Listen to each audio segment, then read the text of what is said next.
Hello and welcome to Devlog number 13. I'm not sure whether to consider this one a triumph or an embarrassment because I lost to my own AI recording this video.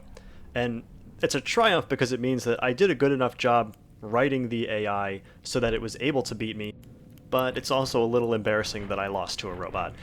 I will hedge that a little bit and say that I was taking a bunch of cinematic shots at the beginning, and so I let my two cruisers die in like the first 3 minutes, so I was facing the AI's two cruisers and the rest of their fleet with a handful of frigates and two corvettes. But this is all just a long-winded way of saying that I'm really happy with how the AI turned out, and I'm going to talk about it and how it works in depth in this video.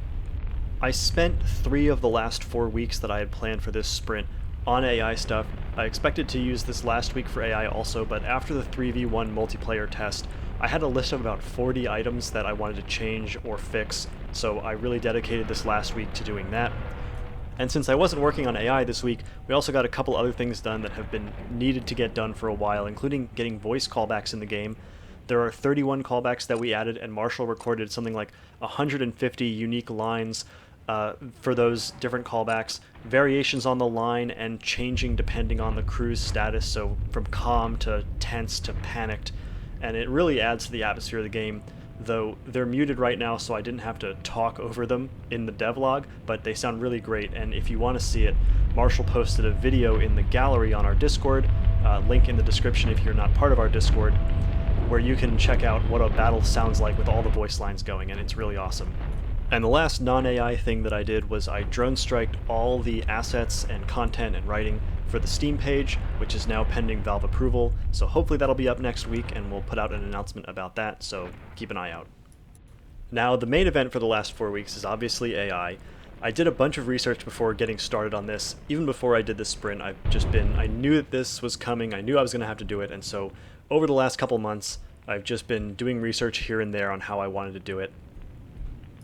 And what really got the gears turning was I found an article on Gamasutra about the Halo Wars 2 AI, and I read through it and I thought that their system was really interesting and it kind of fit with what I wanted to do. And I've never played Halo Wars 2, so I was really interested to see in the article that the AI in that game is capable of beating the player without cheating, which is really uncommon, especially for a complicated strategy game, and I really wanted the AI to be able to play just like a player, like they do in that game. So after reading that article and doing a bunch more research, I settled on how the AI was going to work in a couple core systems. The core of the AI system is this strategy table, and what this allows me to do is define a bunch of behaviors for the AI that can be selected from these drop-downs, and the AI will use these behaviors in different situations. And what this allows for, essentially, is creating different AI personalities that behave differently in different situations without any code changes because it's just selecting from a drop-down. And these strategies range from how to search for the player in the first place to how to search for them when you've lost them. It can do things like try to head off where it thinks they're going,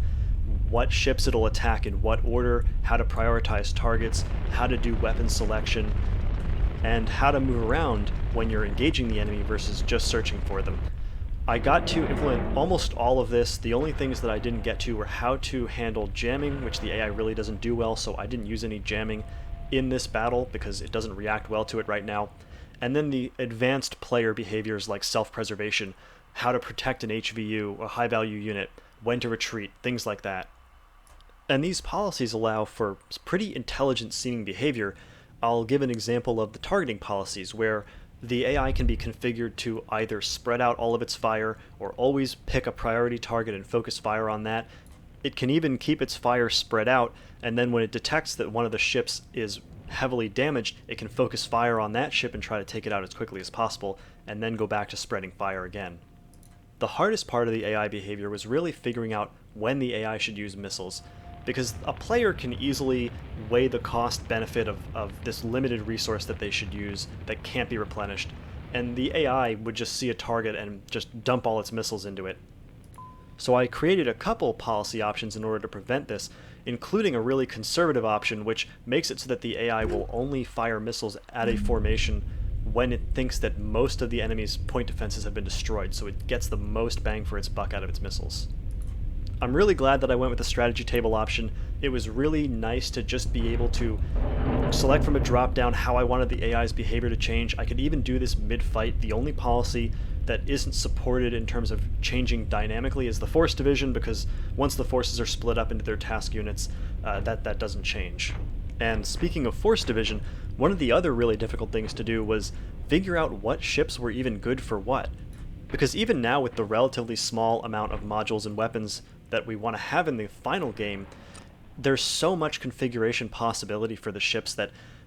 having the AI know what this frigate is good for versus this frigate, or what this cruiser is good for, is really not an easy problem. Fortunately, the point value system came to my rescue, and so what I do is I go through all of the weapons and mounts on the ship and group them into support versus defense versus offense, and calculate those point values and determine whether a ship should be used as a shooter, as a defender, or as a support ship for EW or a fast attack craft like a corvette. And then it sorts all the ships in the fleet by their total point values, determines the high value units based on which ones are within a standard deviation of the most valuable unit, and then depending on the force division policy, it breaks those groups of ships up into different task units and assigns them different missions. How those missions are selected is the next core component, which is the bid manager.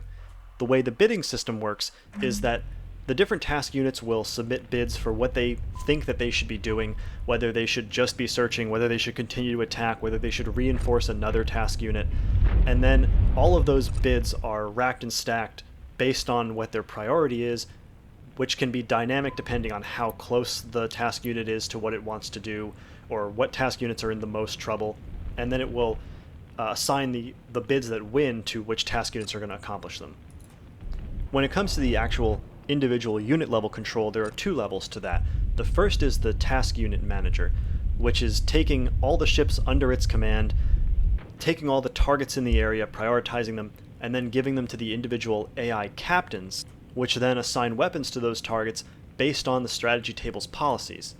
And these AI captains can intelligently determine which weapons are optimal to use against a given target, and they can even pick the optimal ammunition type to do the most damage. The final core component is the blackboard, which is a pretty common AI strategy for sharing data and memory across a bunch of units on the same team.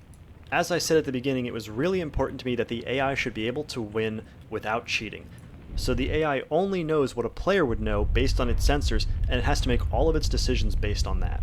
The real challenge here is that it's easy for a player to look at a group of ships and know, oh, these ships are in formation because they're all flying together. But there's no way for the AI to get that information from just the sensors, and so what I had to do was I had to do a point clustering algorithm on ships so that the AI would know which ships were close to each other and were probably operating together. And the reason it had to know that was because if it's going to split task units off to attack different targets, well, is it just going to attack one unit, or is it going to attack a formation of units? If the AI's policy is set to dividing task units between target formations, then you can't just pick two random targets because they could be part of the same formation, and it won't split up properly. The blackboard also keeps track of the last known states of ships, including how damaged they are, where they were headed, which comes into play when you're using the policy head off, which makes it so that the AI, when it loses contact, will try to figure out where the player was going to go and try to beat them to it. Which really creates a really cool effect when you think you've lost the AI ships and you come out from behind an asteroid and they're just waiting for you there. So that was a really brief high-level overview. I know it didn't seem like that, but it was, of how the AI works. There's a lot more going on under the hood that I won't get into, but suffice to say that these last 3 weeks have produced a more than capable adversary that is a lot of fun to play against, and it's really cool to see the testers just firing up the game to play against the AI, because it's giving them a good challenge. There are obviously still many things to do. In particular, the AI doesn't deal well with electronic warfare, as I said, so when you're jamming it, since its only basis for information is its sensors, it's totally blind, and so it just goes back into a search pattern. But in order to fix that, I need to talk about what I plan to do in the next sprint. The visual targeting button has been sitting on the action menu for the entire 8 months of development so far, and it's about time that that gets done, because even with human players, if you're jammed, you're basically powerless to attack the enemy, because you can't get a sensor track in order to actually fire your weapons. In order to make the visual targeting system work, I'm going to have to do a refactor of how the team system works, I know that those two things seem completely unrelated, but right now there can be up to 8 teams. And with how this game works, there's really no point in there being 8 teams, because any game with more than 2 teams on it means that 2 teams are going to meet, they're going to fight each other, one's going to lose, and then the third guy's going to show up and pick off the winner. So by simplifying it to just 2 teams, it really allows me to keep easier track of who can see who in the visual matrix. Right now that's just client side, because seeing the ships doesn't really give you anything. But that's going to move to the server, and then you're going to get visual tracks on any ship that you can actually see, which would then be promoted to a sensor track if you actually were not jammed and you had sensors on it. Visual tracks will give you positional information and very rough velocity information, so your guns are going to be really inaccurate, but it's better than having nothing. There's a couple times where you can see in this video where the radar panels on one of my ships has been shot out, and so unless the ship is pointing in just the right way, I can't really shoot at the enemy. Having visual tracking ability would have fixed that. And then furthermore, having the team simplified to only 2 teams will make it so that the intel aspect of the game is a lot easier to implement, which is another thing that I plan to do in the next sprint. So the ability to identify ships and their capabilities and their status if you have special intel compartments on your larger ships. All in all, this was a really productive sprint. Been having a lot of fun playing against the AI. The testers have been having fun too. We've been doing a bunch of games. We're also occasionally streaming games now on our Discord, so join us there to see actual gameplay, and thank you for watching.